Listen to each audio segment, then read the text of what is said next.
The fourth grader can teach the second grader. That doesn't mean the fourth grader can teach the second grade.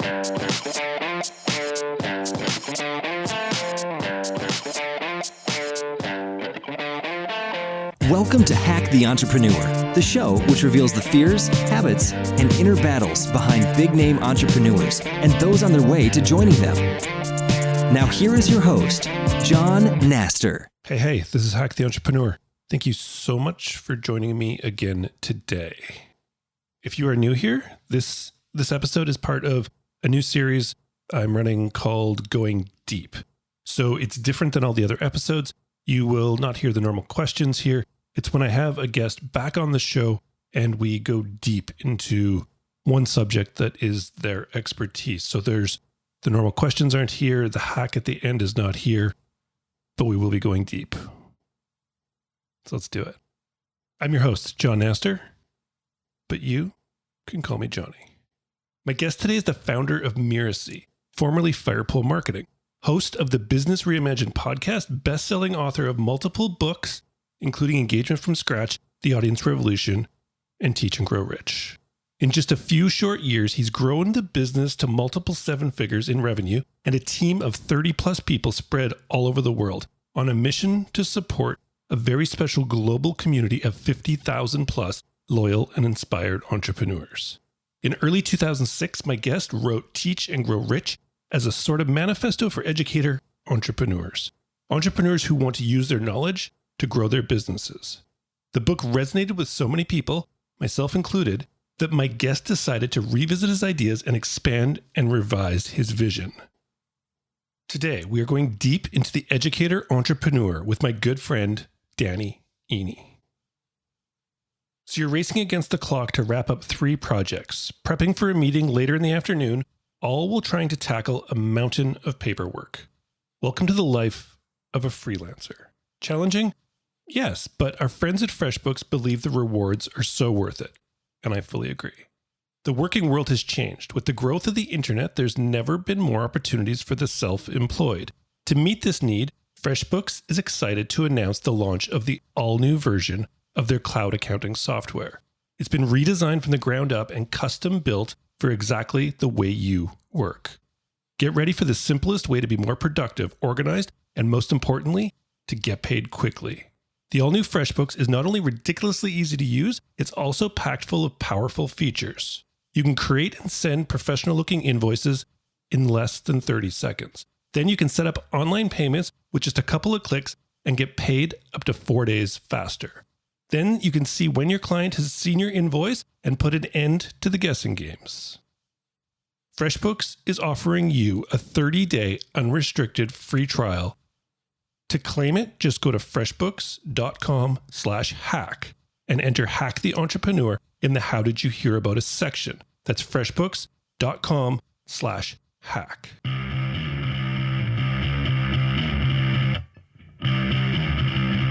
We are back with another episode of Hack the Entrepreneur. And today, I'm so happy to welcome my good friend Danny back on the show. Thanks for joining us, Danny. John, thank you for having me. It's great to be back here. I had so much fun last time. I was like, we've got to do this again. Yeah, and since then, you've done a lot of things, including you launched a book earlier this year, and that book is coming out again, I hear. It is coming out in 2nd edition. I can't believe how quickly that turnaround has happened. I guess if this was a traditionally published book, I would still be waiting on the 1st edition. But, we all would. The whole you can move faster. I know and I hear you're going really in depth in this one. The first one was like a super fast, like not dense read, but it hit everything it needed to hit. I felt at the time because I breezed through it and loved it. And I actually picked it up over this weekend again and reread it on my Kindle. So, well, thank you. I appreciate the repeat purchase. Yeah, exactly. So Teach and Grow Rich was the book. It's online education and sort of this, I guess, transformation we're kind of going through in 2000. I guess it was written in 2015 through 2016, and now the new one into 2017. So let's start this conversation, Danny. Why should businesses be focusing on education, not information? The answer is that, so it's not that businesses should not focus on information. It's that both information and education are important. They serve different purposes. And the big problem that I think a lot of, especially online businesses in this internet marketing-y, content marketing, inbound marketing, et cetera, world, the big mistake is that they conflate the two. A hammer and a screwdriver are both great tools. When you try to use one to do the job of the other, that's when you're going to start having problems.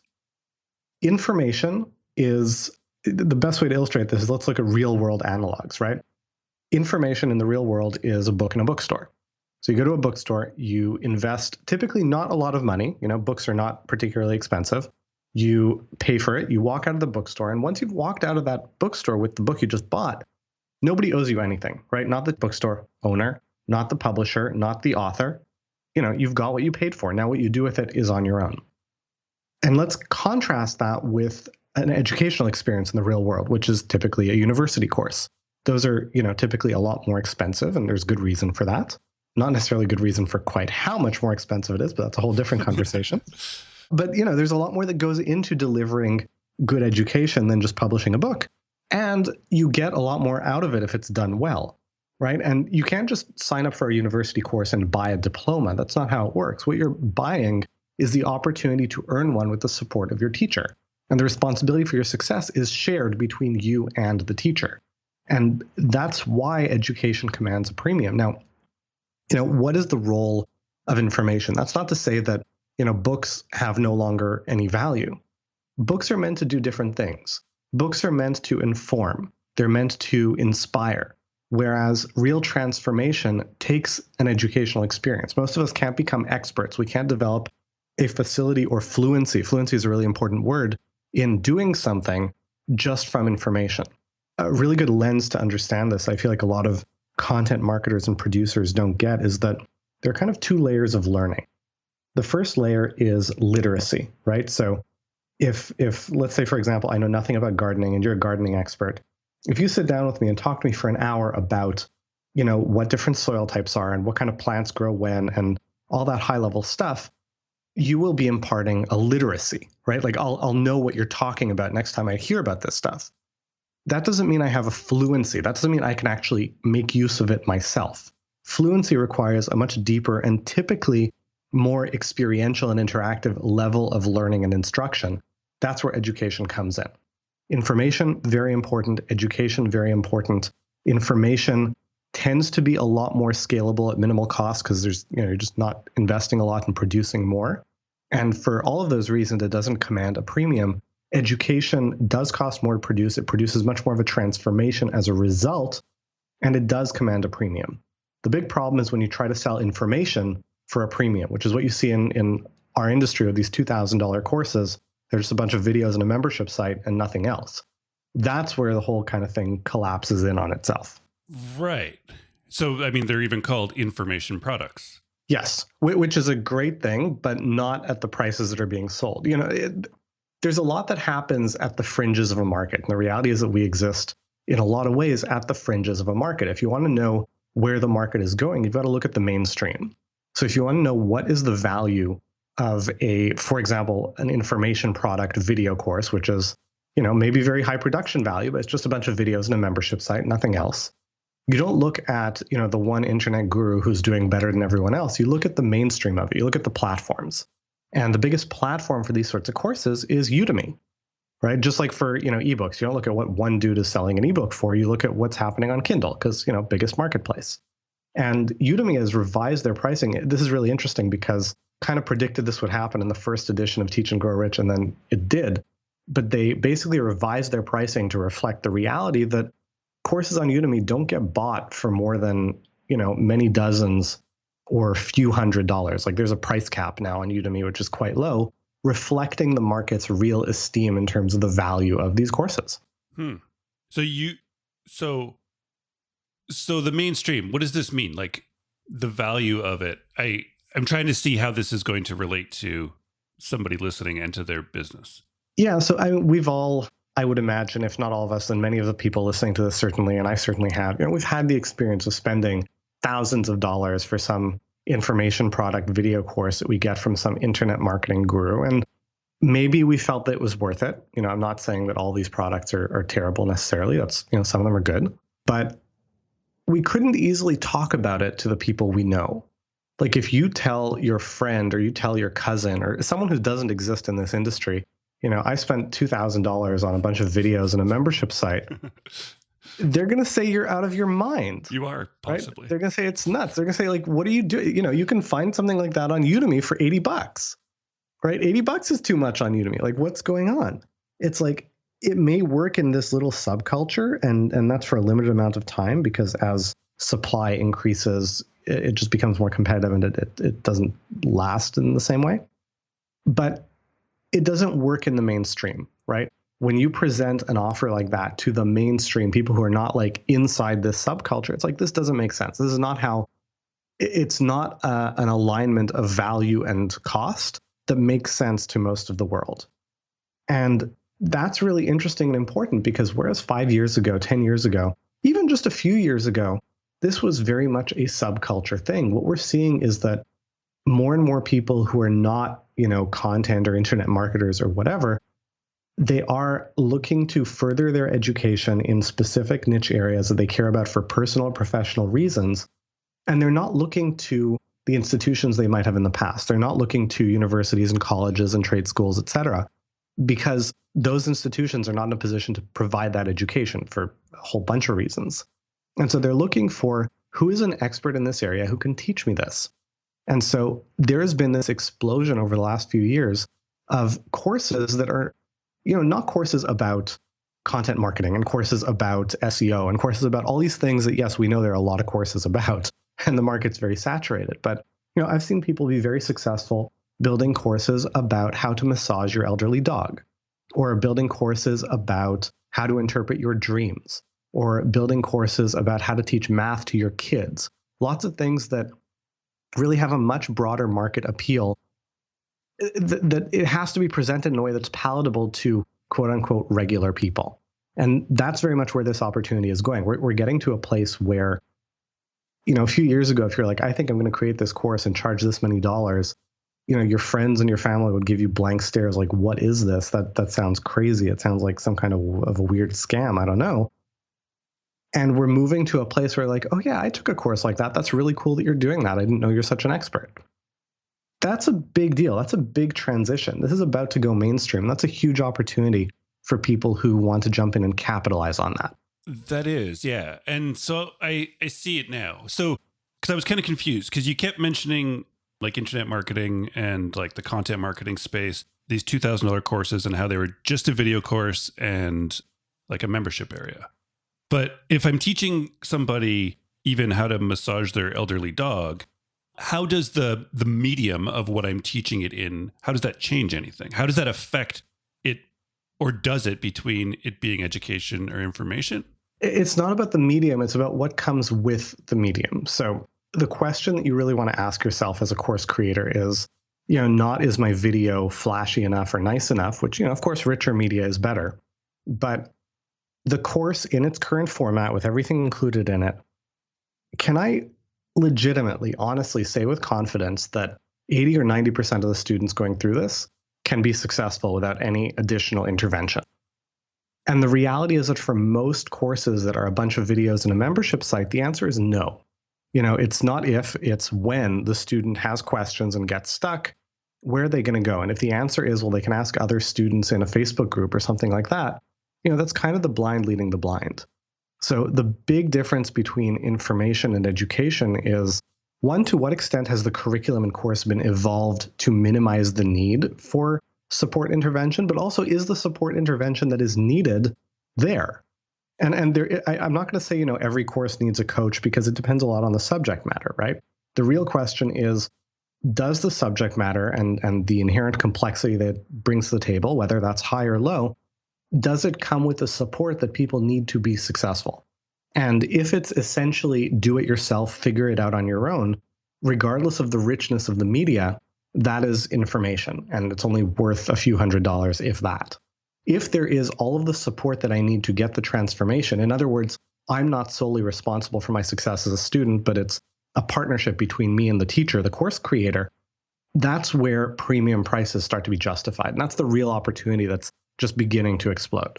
Right. And so, but it runs this line of, where we overcome that first hurdle sort of mentally ourselves, right? Like, okay, maybe I can admit to myself, or at least enough to put out there that I'm an expert in this field, say enough to put out a course. Because I think that's the first hurdle. People are like, well, I can't teach somebody. But then that next hurdle is, Danny, like what do we need to learn from educators or teachers about teaching to make it so that that transformation can happen? So it's a really great question. It's a really interesting question. You know that saying that to the second grader, the fourth grader is an expert? Yeah. It's a very often used and frankly overused, used out of context phrase, but there's an important insight there, which is that you don't need to be either the world's leading authority on your topic or an expert educator if you know something that other people would benefit from learning and you understand their context enough to teach it. Now, here are the two key things that get left out when people say that. One, the fourth grader can teach the second grader. That doesn't mean the fourth grader can teach the second grade, right? Like there is a scope differential here. All right. So if you're like, I'm going to teach everything there is to know about this topic to everyone, that's where you're kind of biting off more than you can chew. A narrow focus allows you to get away with is the wrong word, but it allows you to get started and create an impact in a meaningful way in a relatively controlled environment without biting off more than you can chew.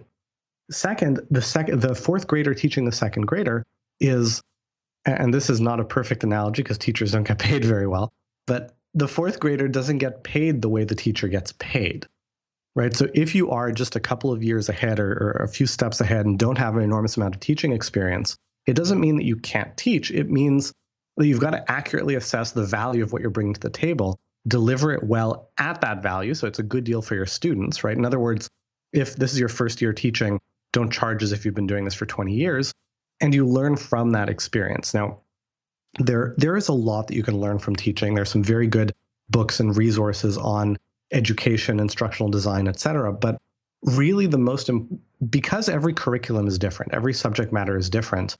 And while it's great to consider, theoretical best practices in terms of, you want to build in small wins early, you want to cater to different learning styles, all that kind of stuff.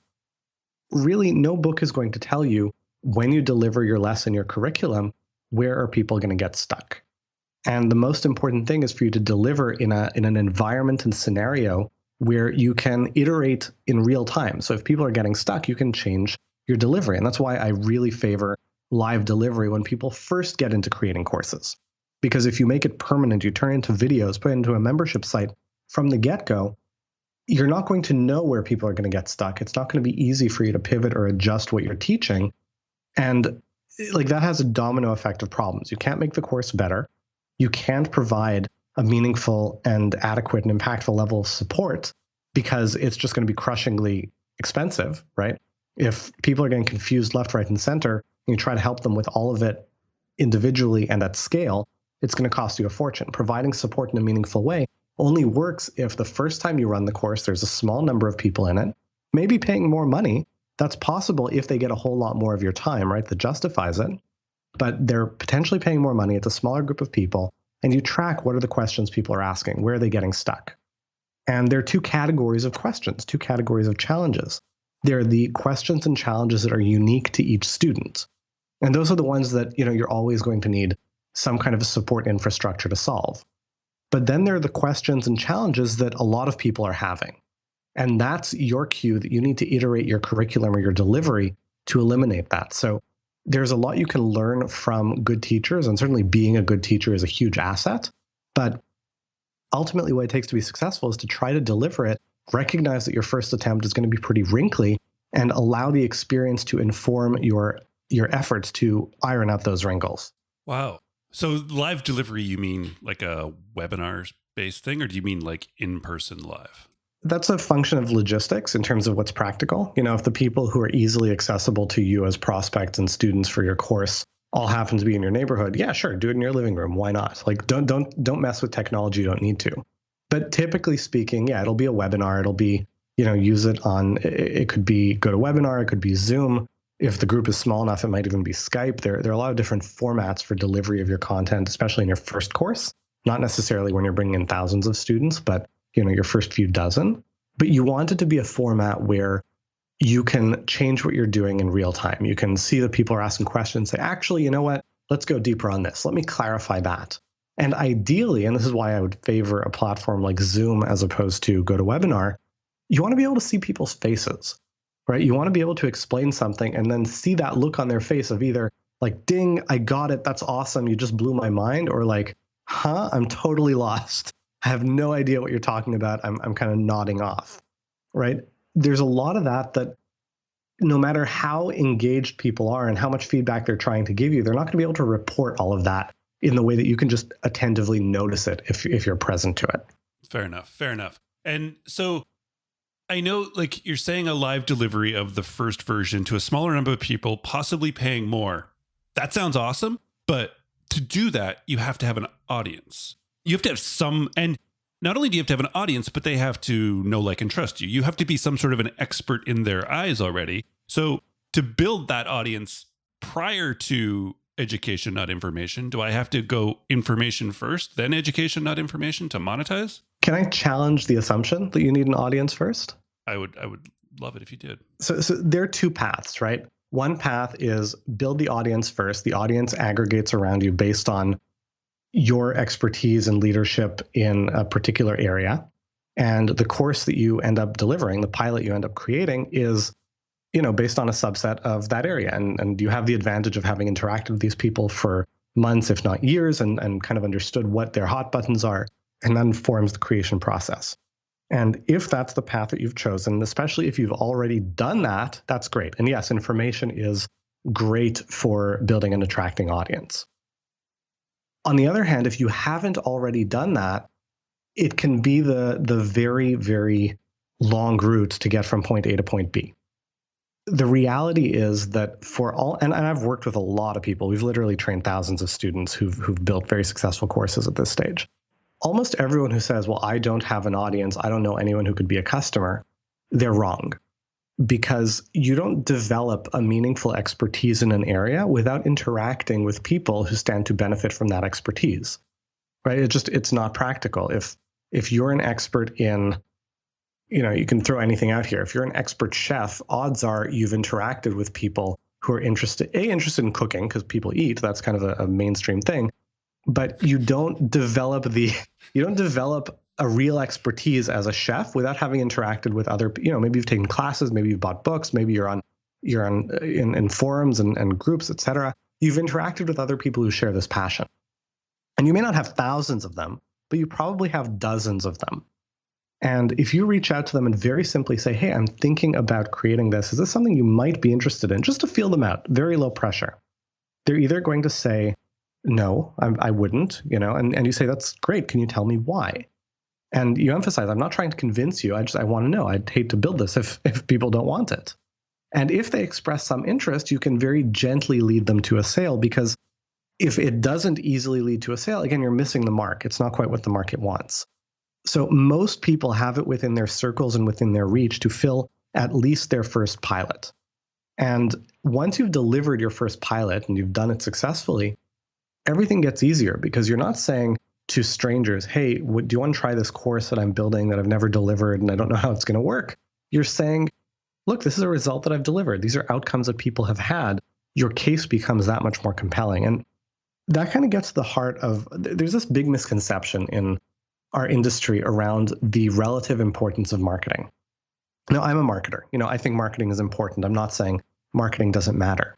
But relatively speaking, marketing matters less and less the more track record and success you have with the product. And the reason is, when you release a product, whether it's a course or any other kind of product for the first time, people have nothing to go on except for the marketing, right? So if I release a new course and you're like, I wonder what people think of this. You go on Facebook, you say, who's taken Danny's new course? The answer is nobody, because it's a new course. There's no traction yet.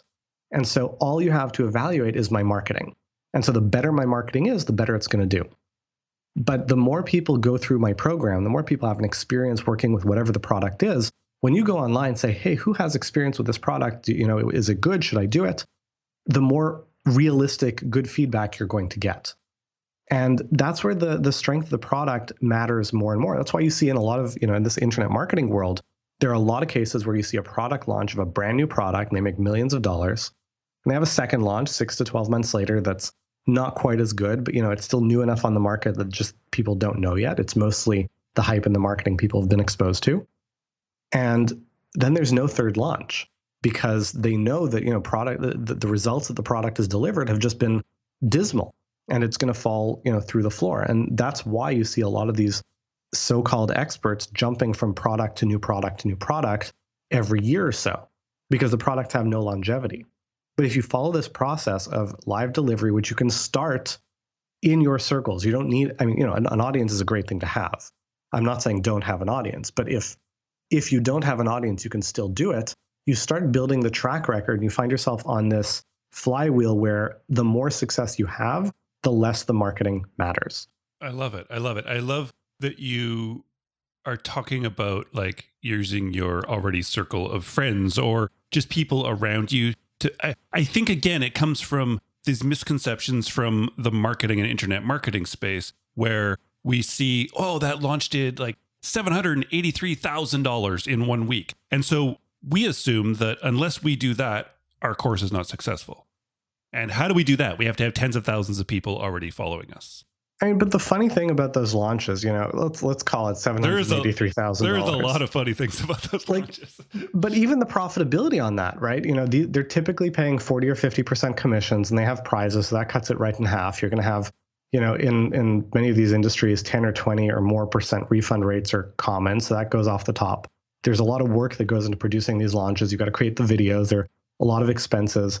At the end of the day, $783,000 on a launch can often be a lot less profitable than, $50,000 to $80,000 on a pilot that you can execute much faster and often have it within your circles to do, right away with minimal cost.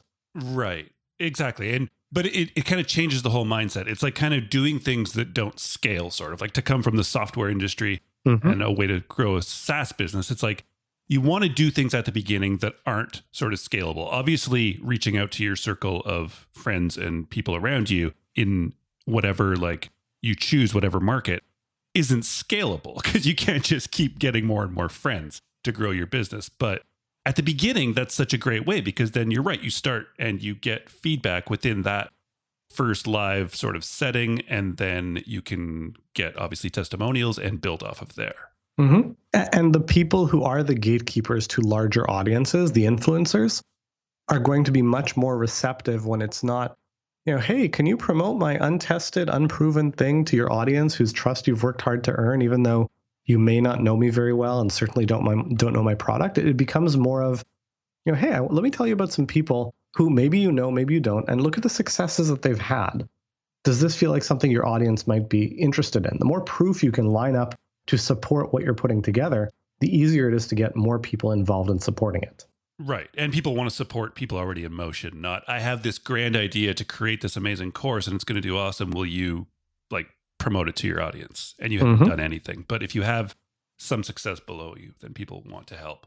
So in the book, I know that a struggle that we have as entrepreneurs and stuff and as people just wanting to break into this is that I think we only think of it as that you have to be just an expert in your market and that's it. And we've discussed that sort of, but I love in your book, you talk about sort of the four sort of successful course creators that sort of exist. And I know I'm putting you on the spot to quote from your book, but I have them here. But I would like if we could sort of have a discussion about those sort of, I guess. Yeah, I'm happy to talk about it. I've read it a couple times. Yeah. Well, I know some people, they don't always write their own books and then they get, what are you talking about? I don't want to quote my own book. It's terrible. I've had that happen. I've painstakingly written every word of this book. Trust me. So there's this big idea, the educator entrepreneur, but you break it into four categories. And I think that most people listening will be able to sort of mentally put themselves at least into one of those categories. So I think it'd be really helpful if we kind of went through that. Sure. So there are four categories. They are the professional, the expert, the journeyman, and the insider. And, I can talk through what the four of them are, but it's easier to line them up in your head if you understand. Really, they're two variables, right? One variable is the relative degree of expertise. right? Are you like a serious expert, been doing it for 20 years, know your stuff better than anyone? And that's like the really high end. Or are you like, I've just discovered this a few months ago, maybe a couple of years ago, and I've been loving it and diving in, but much lower relative level of expertise. And then there's the relative level of monetization, right? Is this expertise, is this subject matter what people already pay me for, maybe very large amounts of money, or is it not?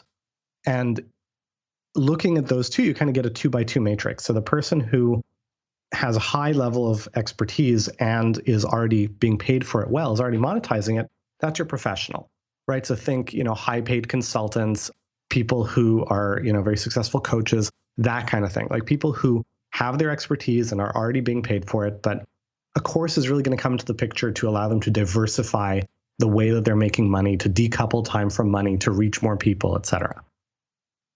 Then if you look at people who are getting paid for their expertise, but it's a relatively lower level of expertise, you're looking at the journeyman. This is often someone who's been freelancing for a few years, or they're in career, they're making money. They're not a leading expert, but they're making money, and they want to grow their ability to make money. They want to reach more people, and people really appreciate their in the trenches perspective on what they're doing. So both of those are on the, making good money side already, just not through courses. Then if they're not making a lot of money, but they have a lot of expertise, that's the expert profile, right? That's often your academic, right? Adjunct professors who hardly make any money, but have a lot of knowledge. Your bloggers who've built a large audience because this is a passion project and they're not making much money from it. Those are often your experts. And what they're looking to do there is really start getting paid in a way that is commensurate with the expertise that they had and magnifying their impact in the process. And if you look at, relatively speaking, low expertise and low monetization, that's the insider. That's someone who is either a side hustler in terms of what they're doing. They're kind of building something on the side. Maybe they have a subject matter that, it's been basically a hobby for them recently. I've been super into yoga for the last couple of years and I've dove really deep into it. I'm not an expert, but I know a lot that beginners don't. And because they're relatively close to the starting line, they're on the inside and they're very immersed, they have a unique perspective on what the experience of the beginner is going to look like. Now, these 4 profiles are not all positioned to start charging in the same way equally. They don't all have the same platform, but there is a path to success for each and every one of them. I love it. And so is this like this matrix, this 2x2 matrix you have between like your relative expertise and your relative monetization?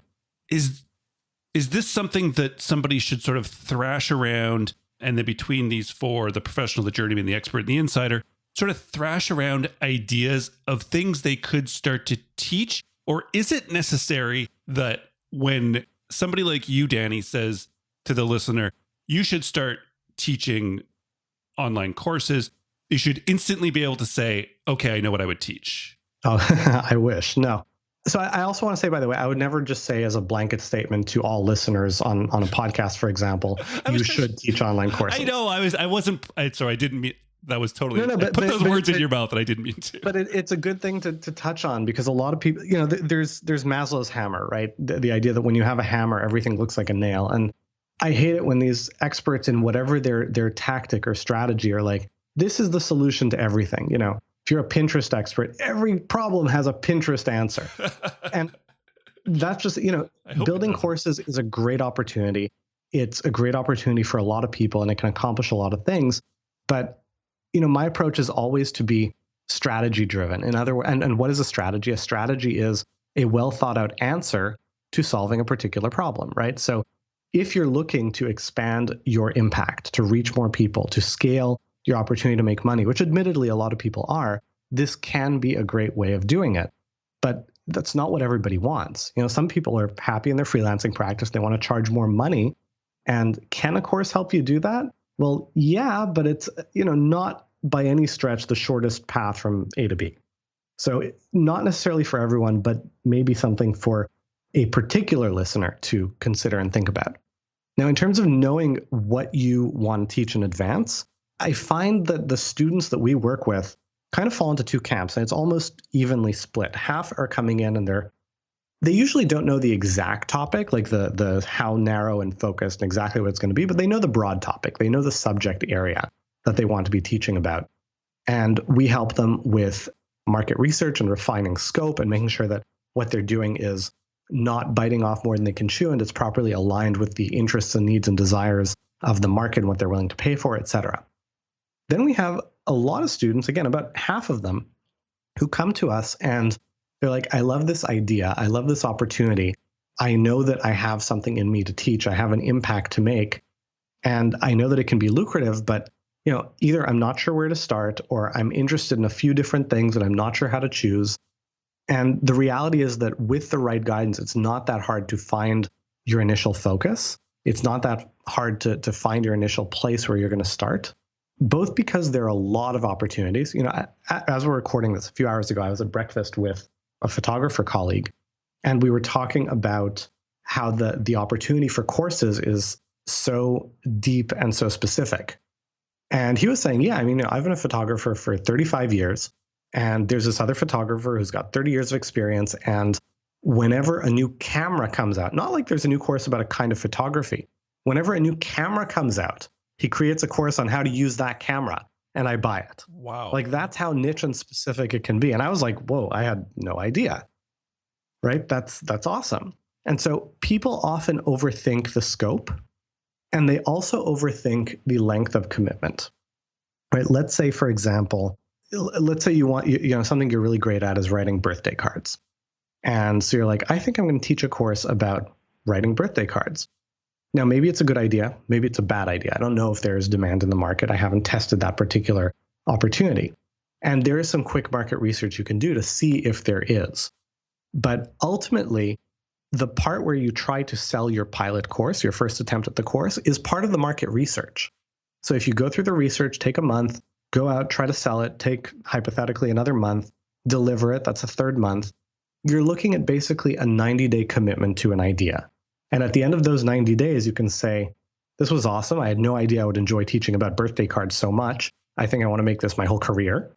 Or you can say, wow, this was a terrible experience, either because nobody wanted it, or because it was much harder to teach than I thought it would be, or just because the students loved it, but I hated it. There are a lot of reasons why you might say, I don't want to pursue this, but I don't want to pursue it. And so I'm going to go in a different direction, right? When you're deciding on what your initial course is going to be, that doesn't mean you're committing to that subject area for the rest of your career. It means this is a subject area you're choosing as your test run, your first attempt at learning how to build courses, because in the future, you may want to teach about something else, and that opportunity will be easier to pursue when you have better experience doing it well.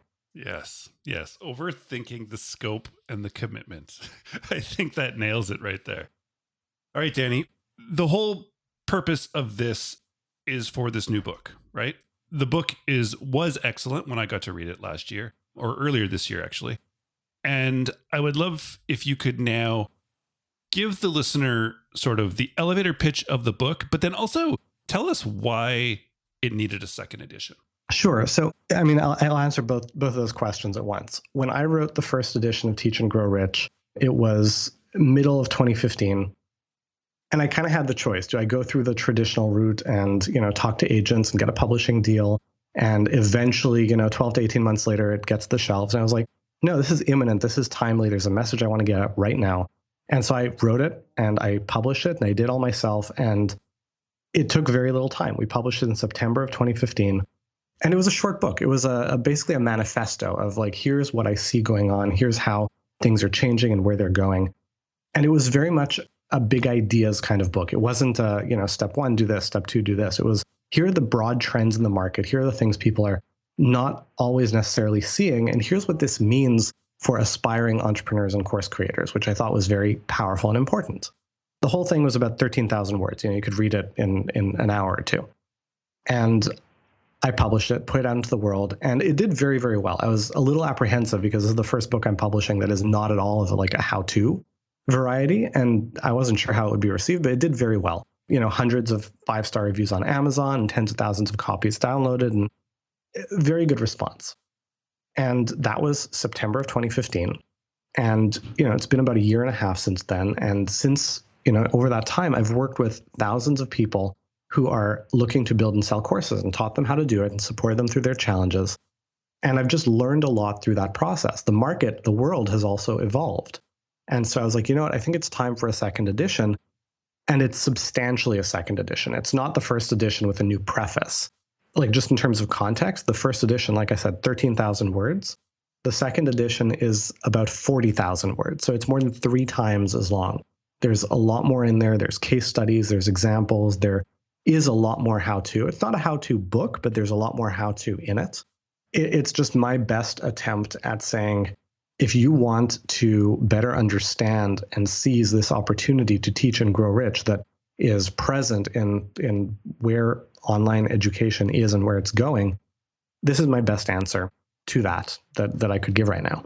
Excellent. Excellent. And I don't do this too often, but I'm going to fully 100% endorse the book. Again, I haven't read the expanded edition, but I read the first edition and I thought it was phenomenal. And so if you are in any way interested in becoming or learning more about being one of these educator entrepreneurs, Teach and Grow Rich comes out early January. And I suggest you go pick it up. It's worth whatever you're charging. I'm sure it's a book. We talked about how low-priced books are as information. So I'm sure it's not a huge commitment for someone. Yeah, it's a regular book, so, Amazon, that kind of thing. But for people who want to get a hold of it, what I wanted to do for Hack the Entrepreneur listeners is, so it's going to be available in pre-order for most of January at teachandgrowrichbook.com. And if you go to get it in pre-order, pre-order the hard copy, if you use the coupon code HACK, HACK, for Hack the Entrepreneur, the first 50 people who do that will get, it's $20 to pre-order the book and a whole bunch of bonuses. So you'll get $20 off. So it's basically, you'll get a physical copy of the book. You'll get it for free. teachandgrowrichbook.com. Use the coupon code HACK. And even if you're not one of the first 50 people, you can still get on the notification list to get a digital copy for free when the book is going live. Wow, that's awesome, man. I appreciate that. And I'm sure everyone listening. So that's teachandgrowrichbook.com. Use promo code HACK. If you are one of the first 50 people, you're going to get a free book, it seems. I love it. Danny, just thanks again so much for stopping by. Thanks for sharing so much with us about this education, not information topic. I really do appreciate it. And please just keep doing what you're doing, man. Thank you so much for having me. It's always a pleasure when we talk. We should make a point of doing it more often. I agree. Take care. FreshBooks makes ridiculously easy to use cloud accounting software that helps over 10 million entrepreneurs like you and I deal with all of the paperwork of running a business. Things like formatting and sending invoices, making sure you get paid on time, keeping track of receipts, and staying organized for tax season. For your 30-day unrestricted free trial of the cloud accounting software used by over 10 million self-employed professionals, go to freshbooks.com/hack and enter Hack the Entrepreneur in the How Did You Hear About Us section. Danny, once again, thank you so much for stopping by today, man. Thanks for joining me again on the show. It's always a pleasure to have someone as smart as yourself on. And I love this idea of the educator entrepreneur. I really do. Information and information, not just information marketing, but sort of creating and building businesses around it, building your marketing around it it's kind of the wave of the future, as Danny says. And I think it's a really, really, really important sort of foundation of business in 2017 that we should all learn. So even if you don't want to become what you think is an educator entrepreneur, Danny just made you an incredible offer. teachandgrowrich.com.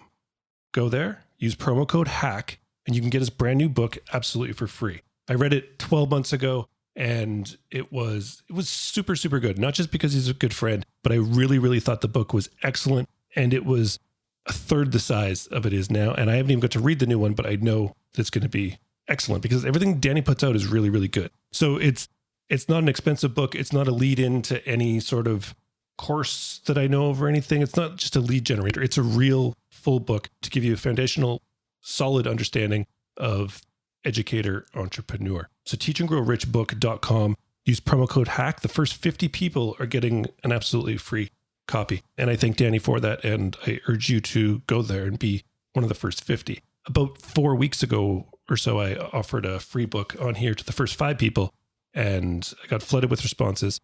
And so hopefully we got 50 this time. So hopefully it'll last longer, but go there now. teachandgrowrichbook.com. So I'm digging these these going deep. They're fun episodes. They take us out of the normal sort of conversation, and then they get to allow me to have guests back on, which is really, really cool. So I've asked in the past, and I've heard that you are digging and enjoying these, but I would love to hear any feedback. Or if you have a topic that you want covered, by all means, just drop me an email. To find it on hacktheentrepreneur.com. You can contact me through there. And yeah, I'd love to hear if you want something covered, or if you have an idea of a guest you would love to have back on to cover a topic, by all means, I'd love to hear it. All right. It's been fun. Thank you so much for stopping by. You know that I totally appreciate it. And please, until next time, keep hacking the entrepreneur.